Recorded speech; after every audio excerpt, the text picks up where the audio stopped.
Welcome back to another video. My name is Henrik and today we're going to be doing a range test with this new Ioniq 5N, a car that offers 650 horsepower, 770 Newton meters for 75,000 euros, and all of that we're going to check out. It has a battery of 84 kilowatts an hour and a top speed of 260 kilometers an hour. Our typical range test is going to include driving behind the truck at around 85 kilometers an hour, 120, 140, and also top speed on the Autobahn.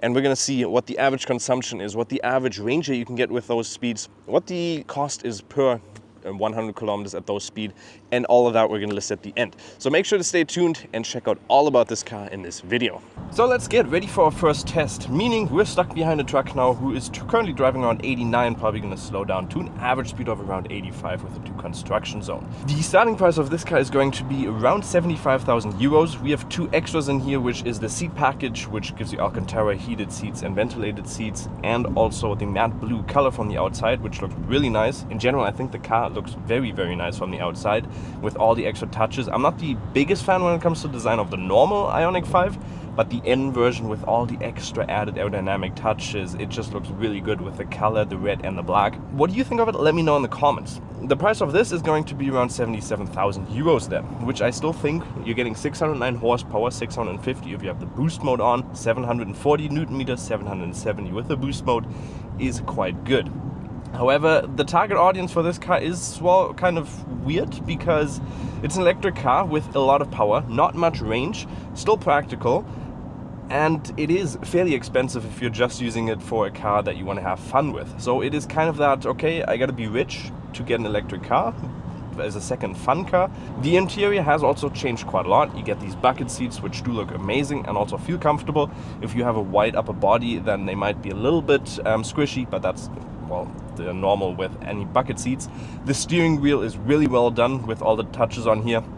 Would have liked if these things would have actually been like you can, well, just rotate them, but they're just physical buttons. We have adaptive cruise control, which we're currently using. Now we're driving at around 85. Digital cockpit, and finally Apple CarPlay and Android Auto wirelessly integrated into the infotainment display, which has been updated a little bit, and I really do like it. You still have the annoying beeping sound in here, but you step in it, have to press around 3 buttons, and then most of those are turned off, which is, I think, fairly decent. We do also have the heads-up display and just a little bit of center thing in here where you also have quick buttons for your climate control, so you have that in there, and just in general a little bit of a setup. Actually looks pretty cool with all the little integrated N functions and all the like trims and stuff that I really do like. You could also theoretically get a panoramic window if you want, and you also have a digital rear mirror, or you can have a normal one. So let's now head on to the 80 kilometers an hour test here and see what we get as our final fuel consumption, energy consumption.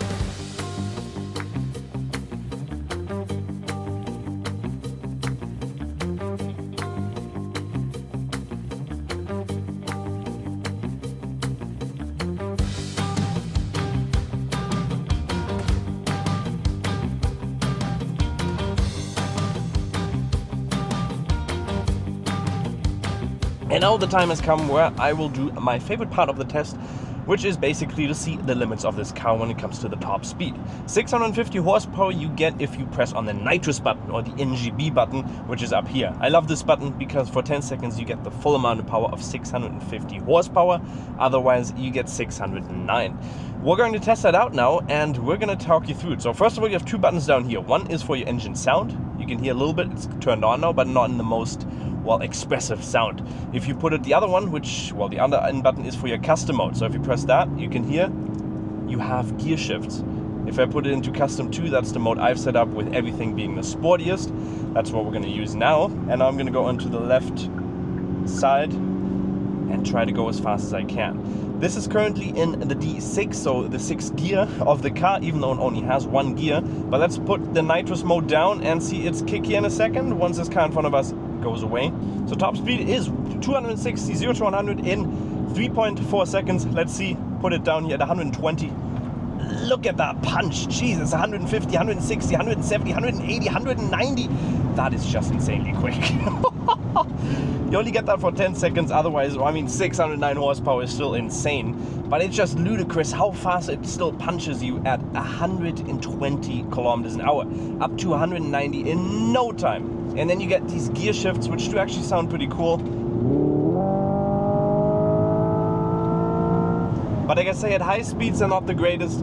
At lower speeds they definitely sound a lot better. It is a pretty good sound for an electric car, and definitely the best sound that I've heard in a long time when it comes to just electric cars trying to reproduce the feeling and the excitement of a combustion engine car.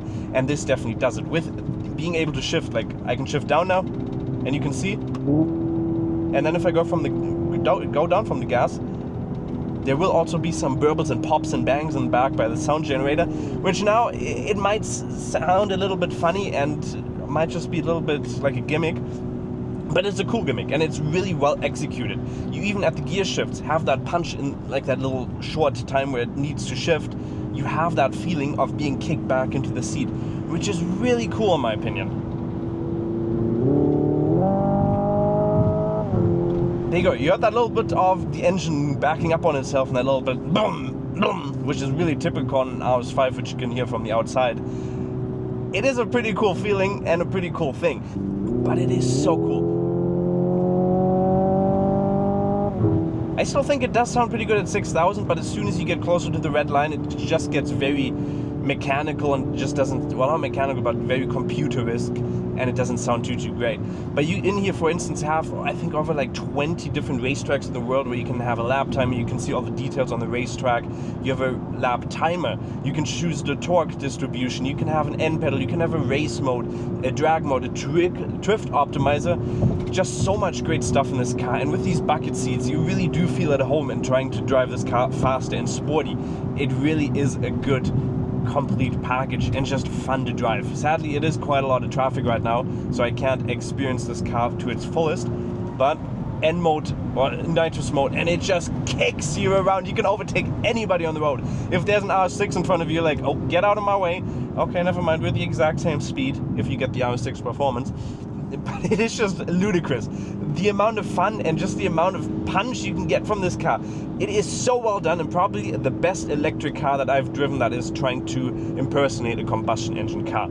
It has so much characteristics, so much fun, even though it might be a little bit of a gimmicky because you are, like I said, you're driving an electric car with combustion engine car sound, but still it sounds so good.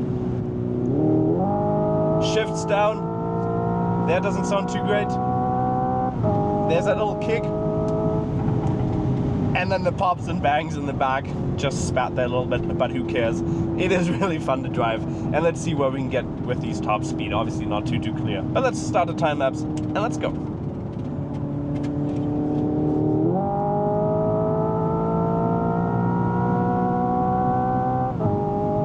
I love that push.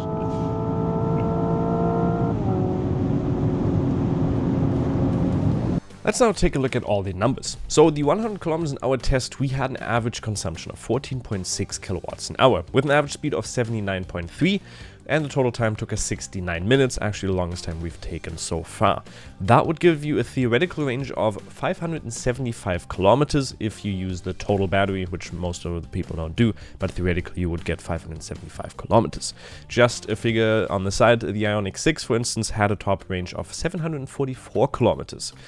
The total money that would cost you for those 100 kilometers would be €7. That is calculated with the 49 cents plan from EnBW, which is $5.99 per month, plus charging fees of 49 cents per kilowatts hour. That's like the biggest supply in Europe, I think, for, well, charging stations.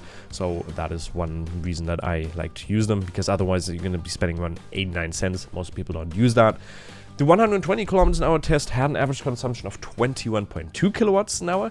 We did have a traffic jam there, so 98.72 kilometers an hour was the average speed with a total time of 53 minutes. Usually it takes around 49-50 minutes, so around 4 minutes longer. The total range there would be 396 kilometers with an average cost of €10 per 100 kilometers. The 140 kilometers an hour test had an average consumption of 28.5. That is 9 kilowatts an hour more than the Ioniq 6, and also exactly 8 kilowatts more than the Enyaq, which we also had a review on if you want to check that out. We did have a traffic jam, so we had an average speed of 113.7 kilometers an hour, and the total time took us 46 minutes, around 4 minutes longer.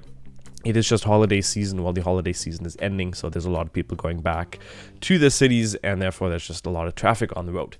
295 kilometers would be the theoretical range at 140 kilometers an hour, with an average cost of 14 euros per 100 kilometers. The top speed also was sadly, well, not a traffic jam, but just a lot of trucks overtaking. So we had an average consumption of 31 kilowatts an hour. The average speed was 121.7, usually around 140, 150 is what we get.